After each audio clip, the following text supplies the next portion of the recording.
Hello दोस्तों, मेरा नाम है संग्राम और आज है दिन 22 जून 2026। तो चलिए दोस्तों देखते हैं क्या हाल है हमारे पोर्टफोलियो का। तो चलिए दोस्तों देखते हैं क्या हाल है हमारे पोर्टफोलियो का। सबसे पहले दोस्तों देख लेते हैं हमारा जीरोधा का ट्रेडिंग अकाउंट क्या कहता है। और आज दोस्तों निफ्टी बैंक हमारा 0.5% के करीब बढ़ा हुआ है, जो कि 190 से 200 पॉइंट के करीब है। निफ्टी 50 हमारा 115 से 120 पॉइंट के करीब बढ़ा हुआ है, जो कि 0.5% के करीब है। तो देखा जाए तो आज एक अच्छा खासा बुलिश डे होने वाला है दोस्तों, ऐसा मुझे लग रहा है। तो चलिए दोस्तों देख लेते हैं इंडिविजुअल स्टॉक्स का क्या हाल है। एलटी फूड्स हमारा 0.5% के करीब बढ़ा हुआ है। पीरामल फाइनेंस 1% के करीब गिरा हुआ है। यूपीएल हमारा 0.5% के करीब बढ़ा हुआ है। टाटा स्टील हमारा 0.5% के करीब बढ़ा हुआ है। जनरल इंश्योरेंस हमारा 0.5% से 1% के करीब बढ़ा हुआ है। पीएफसी हमारा 1% के करीब बढ़ा हुआ है। टाटा मोटर कमर्शियल व्हीकल 1 से 2% के करीब बढ़ा हुआ है। टाटा मोटर पैसेंजर व्हीकल 1% के करीब बढ़ा हुआ है। वेदांत हमारा 1% के करीब बढ़ा हुआ है। वेदांत स्टील हमारा 4 से 5% के करीब बढ़ा हुआ है। वेदांत पावर हमारा 2 से 3% के करीब बढ़ा हुआ है। वेदांत एल्यूमिना हमारा 1% के करीब बढ़ा हुआ है। वेदांत गैस हमारा 4 से 5% के करीब बढ़ा हुआ है दोस्तों। तो चलिए दोस्तों देख लेते हैं क्या प्रॉफिट बुकिंग करने जैसा कुछ है हमारे पास। तो जैसे कि आप सबको पता ही है दोस्तों, ये मेरा स्विंग ट्रेड का अकाउंट है, जिसमें हमारा ओवरऑल पोर्टफोलियो 2 to 3% के करीब फॉल में देखने को मिल रहा है, जो कि 5 से 6 हजार के बीच गिरा हुआ है दोस्तों। और इंडिविजुअल स्टॉक्स की अगर बात करें तो LIC हाउसिंग फाइनेंस हमारा 1% के करीब गिरा हुआ है, जो कि 400 से 500 रुपए के बीच में है। पीएफसी हमारा 2 to 3% के करीब गिरा हुआ है, जो कि 4 to 5,000 के करीब है। रैक लिमिटेड हमारा 0.5% के करीब गिरा हुआ है, जो कि 100 से 200 रुपए के बीच में है दोस्तों। हाल फिलहाल के लिए प्रॉफिट बुकिंग करने जैसा कुछ नहीं है दोस्तों। निफ्टी अगले कुछ दिनों में जब अच्छा खासा अपसाइड का मोमेंटम दे देगा, तब जाकर हमें कोई अच्छा खासा बड़ा मुनाफा बुक करने को मिल सकता है दोस्तों। हाल फिलहाल के लिए इसको एचटी छोड़ देते हैं और आगे बढ़ते हैं हमारा अगला वाला पोर्टफोलियो क्या कहता है।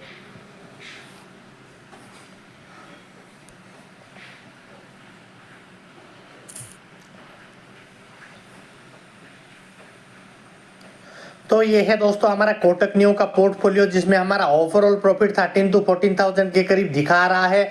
ओवरऑल रिटर्न 52 to 53% के करीब दिखा रहा है दोस्तों।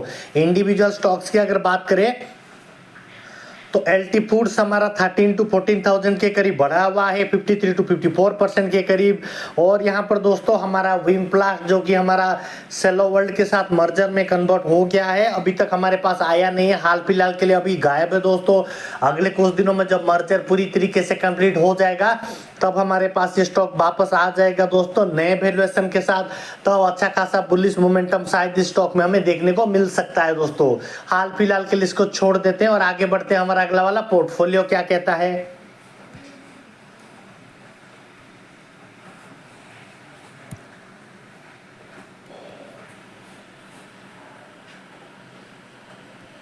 अगर आप लोगों को भी स्टॉक मार्केट के रिगार्डिंग कोई क्वेरी या फिर जानकारी की जरूरत पड़े तो मुझे कमेंट में जरूर बताइए दोस्तों, ताकि मैं आप सबकी कुछ मदद कर सकूं। तो ये है दोस्तों हमारा क्रिप्टो करेंसीज का अकाउंट, जिसमें हमारा 52% के करीब गिरा हुआ है। आज के दिनों में 0.5% के करीब गिरा हुआ है दोस्तों। जैसे कि आप सबको पता ही है दोस्तों, ये सब लॉन्ग टर्म की चीजें हैं। जब तक 5-10 साल तक हम इसको होल्ड नहीं करेंगे, तब तक हम इसमें कोई अच्छा खासा मोमेंटम एक्सपेक्ट नहीं कर सकते, ना कोई अच्छा खासा क्रिप्टो करेंसी हमारे हाथ लगेगा ऐसा एक्सपेक्ट कर सकते हैं दोस्तों। तो हाल फिलहाल के लिए हमारे हाथ कुछ बड़ा प्रॉफिट लगा नहीं है, तो इसको एचजीटी छोड़ देते हैं और आगे बढ़ते हैं हमारा अगला वाला पोर्टफोलियो क्या कहता है। तो ये है दोस्तों हमारा ग्रो का पोजिशनल ट्रेड वाला अकाउंट, जिसमें हमारा 1 डे रिटर्न में 5 to 6,000 के करीब बढ़ा हुआ है, 1% के करीब ये बढ़ा हुआ है।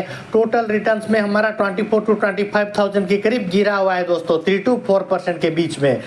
इंडिविजुअल स्टॉक्स की अगर बात करें तो रेक लिमिटेड हमारा 26 to 27,000 के करीब गिरा हुआ है, 5 to 6% के करीब। पीएफसी हमारा 1 to 2,000 के करीब बढ़ा हुआ है, 1 to 2% के करीब।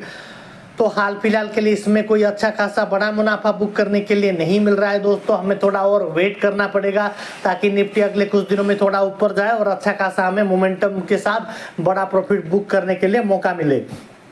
तो इसको एचजीटी छोड़ देते हैं दोस्तों। तो चलिए दोस्तों देखते हैं हमारा म्यूचुअल फंड्स का क्या हाल है। म्यूचुअल फंड्स की अगर बात करें तो वन डे रिटर्न में हमारा 3 to 4,000 के करीब यह बढ़ा हुआ है, 0.5% के करीब। टोटल रिटर्न में 77 to 78,000 के करीब यह बढ़ा हुआ है, 5 to 6% के करीब। और इसका XIRR पॉजिटिव में आ गया है दोस्तों, 4.37% का पॉजिटिव XIRR हमें देखने को मिल रहा है दोस्तों।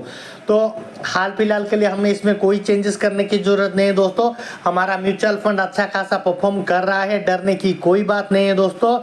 तो चलिए दोस्तों, इसको एज इट इज छोड़ देते हैं और आगे बढ़ते हैं। हमारा अगला वाला पोर्टफोलियो क्या कहता है। तो ये है दोस्तों हमारा एंजल वन का इन्वेस्टिंग अकाउंट, जिसमें हमारा ओवरऑल ये 50 to 51,000 के करीब बढ़ा हुआ है, 24 to 25% के करीब ये बढ़ा हुआ है दोस्तों। और यहाँ पर दोस्तों इसका म्यूचुअल फंड की बात करें तो 9 to 10% के करीब हमारा म्यूचुअल फंड बढ़ा हुआ है, जिसका XIRR 5.35% का पॉजिटिव XIRR हमें देखने को मिल रहा है दोस्तों। इक्विटी की बात करते हैं दोस्तों। इक्विटी में हमारा 49 to 50,000 के करीब ये बढ़ा हुआ है, 25 to 26% के करीब बढ़ा हुआ है दोस्तों। एनालाइज में देख लेते हैं। मिड कैप में हमारा 52 to 53% के करीब बढ़ा हुआ है, लार्ज कैप हमारा 5 to 6% के करीब बढ़ा हुआ है, स्मॉल कैप हमारा 126 to 127% के करीब बढ़ा हुआ है दोस्तों। सेक्टर वाइज देख लेते हैं। फाइनेंस और हाउसिंग हमारा 133 to 134% के करीब बढ़ा हुआ है। ऑटोमोबाइल और ट्रक्स हमारा 64 to 65% के करीब बढ़ा हुआ है। स्टील और आयरन हमारा 26 to 27% के करीब बढ़ा हुआ है। ऑटोमोबाइल और पैसेंजर कार 33 to 34% के करीब गिरा हुआ है। पेस्टिसाइड और एग्रोकेमिकल हमारा 13 to 14% के करीब बढ़ा हुआ है। अदर्स में हमारा 15 to 16% के करीब बढ़ा हुआ है, और जिसमें हमारा फाइनेंस और NBFC 1 to 2% के करीब बढ़ा हुआ है। एलुमिना स्टॉक्स हमारा 1133 से 1134% के करीब बढ़ा हुआ है। मेटल और नॉन फ्यूरस हमारा 10 to 11% के करीब बढ़ा हुआ है। पावर जनरेशन का सेक्टर हमारा 34 to 35% के करीब गिरा हुआ है। ऑयल और रिफाइनरीज हमारा 69 to 70% के करीब गिरा हुआ है। मेटल और फ्यूरस हमारा 24 to 25% के करीब गिरा हुआ है। तो चलिए दोस्तों, इंडिविजुअल स्टॉक्स का हाल देख लेते हैं।